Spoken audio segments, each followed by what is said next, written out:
तत्कालीन डीएसपी थे और जो थाना प्रभारी एसएचओ थे, वो उनका कार्य आपको नहीं लगता है सवालों के घेरे में रहा इस पूरे ऑपरेशन में? पूर्ण तरीके से। पूर्ण तरीके से। क्या सज़ा मिलनी चाहिए, प्रावधान क्या क्या अगर है? मर्डर का चार्ज प्रूव्ड हो गया तो दो ही सज़ा हो ही सकती है, या तो आजीवन कारावास होगा या फांसी।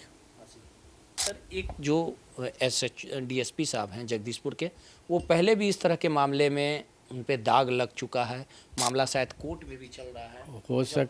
हो सकता है कि अब वो पहला मामला भी फिर से उजागर हो जाए।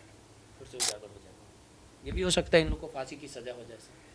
क्यों नहीं हो सकता है, तो डिपेंड करेगा कि एविडेंस क्या है, प्रूफ होता है कि नहीं होता। भरत तिवारी इनकाउंटर प्रकरण का मामला जांच की आंच लगातार इसकी शुरुआत हो चुकी है और इस पूरे मामले को लेके भरत तिवारी का जो इनकाउंटर किया गया, इस पूरे मामले को लेके पीड़ित परिवार से लेके समाज का हर तबका, पूरे देश से इंसाफ की गुहार लगाई जा रही है। और आरा पुलिस की तरफ से जो ये इनकाउंटर किया गया और इस पूरे मामले में अब ये मामला पूरे देश में उबाल है। और इन तमाम मुद्दों पे बात करने के लिए हमारे साथ बिहार के पूर्व डीजीपी अभयानंद सर हैं। सर, एक पुलिस का लंबा अनुभव, बिहार पुलिस के मुखिया के पद पर भी आप रहें, कई तरह के मामले को देखने का काम किया। भरत तिवारी प्रकरण में जो भी इनकाउंटर किया गया, जो तमाम कड़ियाँ देखने को मिली, तमाम जो घटनाक्रम सामने आए, और जिस प्रकार से पुलिस का एक मापदंड होता है, एक नियमावली होती है, एक क्राइटेरिया होता है कि अगर कोई आत्मसमर्पण करता है तो उसे जो आगे की प्रक्रिया रहती है वो होती है। लेकिन भोजपुर पुलिस का जो चेहरा सामने आया है, जिस प्रकार से भोजपुर पुलिस का अपना तथ्य है, अपनी थ्योरी है, उनके तथ्य थ्योरी से आप कितना सहमत है? और आरा भोजपुर की पुलिस ने जो इनकाउंटर किया उसे कितना जायज़ और गलत आप समझते हैं? जितना मैंने फेसबुक लाइव या अदर क्लिप्स देखा है, उससे ये एनकाउंटर तो नहीं, आउटराइट हत्या का मामला मुझे लग रहा है। जो पुलिस का पक्ष है उसके संबंध में एविडेंस मेरे पास नहीं है। अगर आप लोगों के पास है तो सोशल मीडिया में दिखाइए उसको। सर, इस पूरे प्रकरण को देखा जाए, भरत तिवारी, जिस प्रकार से मैं खुद ग्राउंड रिपोर्ट पे गया था, गांव वाले से मिला, परिवार से मिला और कई भरत तिवारी के चीज़ों को रीड किया, तो वो समाज से जुड़े हुए थे, लगातार चीज़ों को उठाते थे, सामाजिक चीज़ों को, सामाजिक मुद्दे को, गरीब तबके के मांगों को रखते थे और उसी का खामियाजा उनको भुगतना पड़ा। लेकिन इस पूरे मामले में जो अब एफआईआर दर्ज किया गया है पीड़िता के माता के द्वारा, सब पे हत्या का मामला दर्ज किया गया और इस पूरे जांच की आज की जो व्यवस्था है, जो जांच इस पूरे मामले का करेंगे, जो पूर्व न्यायाधीश हैं विनोद सिन्हा जी, वो कर रहे हैं। आपको कितना लगता है कि इस पूरे मामले में पीड़ित परिवार को न्याय मिल पाएगा? न्याय मिलने के लिए पहला स्टेप होना चाहिए था टर्म्स ऑफ रेफरेंस। मैंने अभी तक मीडिया में टर्म्स ऑफ रेफरेंस इसका देखा नहीं है। और जब तक टर्म्स ऑफ रेफरेंस नहीं आएगा तब तक जांच की बात क्या होगी मुझे समझ में नहीं आता। पुलिस ने जिस प्रकार से अपना कार्य किया है उससे आप कितना मानते हैं कि इस तरह का नियमावली मापदंड होता है क्या जब आत्मसमर्पण कर देना? नहीं, ऐसा नहीं होता है, तरीका ये नहीं है। लेकिन पुलिस की अपनी तर्क है, थ्योरी है सर। मैंने जो सीखा था अपने लाइफ में, पुलिसिंग के लाइफ में, वो ये नहीं था। ये नहीं था सर। अब इस पूरे मामले में पूर्व न्यायाधीश से पूरे जांच की जिम्मेवारी दी गई है, ये सरकार की जो पहल है वो ठीक मानते हैं आप इसे? किया जा सकता था, लेकिन एक प्रॉपर टर्म्स ऑफ रेफरेंस रहता है। जहाँ तक अगर ये हो कि तिवारी जी को किसने मारा, तो ये तो बहुत क्लियर है, इसमें क्या जांच होनी है। ये तो कोई दरोगा जी भी इन्वेस्टिगेट करके चार्जशीट फाइल कर दे सकते हैं। लेकिन जो उसके चारों तरफ की परिस्थितियां हैं उस पर बात करनी हो तब एक बात हो सकती है, बट वो तो लिखा रहना चाहिए कि किस विषय पर बात होनी है जांच में।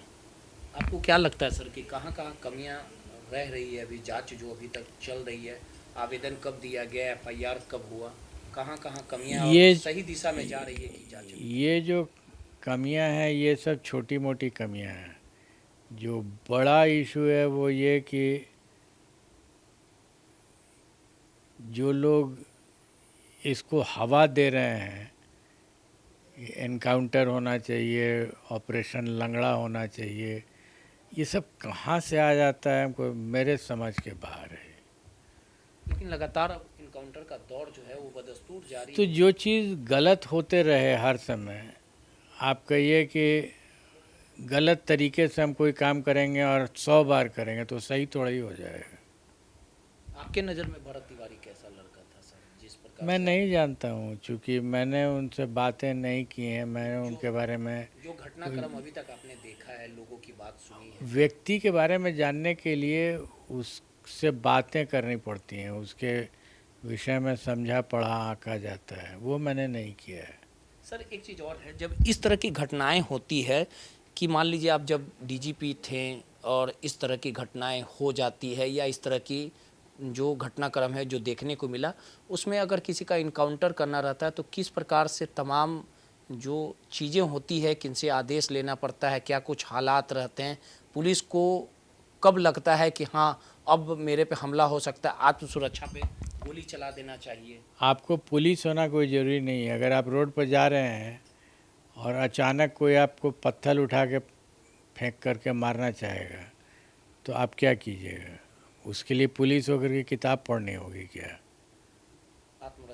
आत्मरक्षा में चलाना है तो आप आपके पॉकेट में ही अगर एक पेन रहेगा तो आप पेन से मार लिए। तो ये प्रकृति में ने अपने आप दे दिया है, इसके लिए किताब पढ़ने की ज़रूरत नहीं होती है। सर इस पूरे घटनाक्रम में जो नामजद आरोपी बनाए गए हैं, जगदीशपुर के जो तत्कालीन डीएसपी थे और जो थाना प्रभारी एसएचओ थे, वो उनका कार्य आपको नहीं लगता है सवालों के घेरे में रहा इस पूरे ऑपरेशन में? पूर्ण तरीके से। क्या सज़ा मिलनी चाहिए, प्रावधान क्या? अगर मर्डर का चार्ज प्रूव्ड हो गया तो 2 ही सज़ा हो ही सकती है, या तो आजीवन कारावास होगा या फांसी। सर एक जो डीएसपी साहब हैं जगदीशपुर के, वो पहले भी इस तरह के मामले में उन पे दाग लग चुका है, मामला शायद कोर्ट में भी चल रहा है। हो सकता है कि अब वो पहला मामला भी फिर से उजागर हो जाए। ये भी हो सकता है इन लोगों को फांसी की सज़ा हो जाए। क्यों नहीं हो सकता है? तो डिपेंड करेगा कि एविडेंस क्या है, प्रूफ होता है कि नहीं होता है। सर आपको याद होगा शास्त्री नगर इलाके में भी कई साल पहले एक इनकाउंटर हुआ था। फेक एनकाउंटर पुलिस में हुआ है, पहले भी हुआ है, और उसका अनुसंधान भी हुआ है। यही है कि थोड़ा वक्त ज़्यादा लग जाता है तो लोग भूल जाते हैं उसको। अगर वक्त कम लगे, 1 साल के अंदर में अगर हो जाए सज़ा तो ये बंद ही हो जाएगा। भोजपुर के एसपी साहब भी सर गए थे रात में पीड़ित परिवार से मिलने।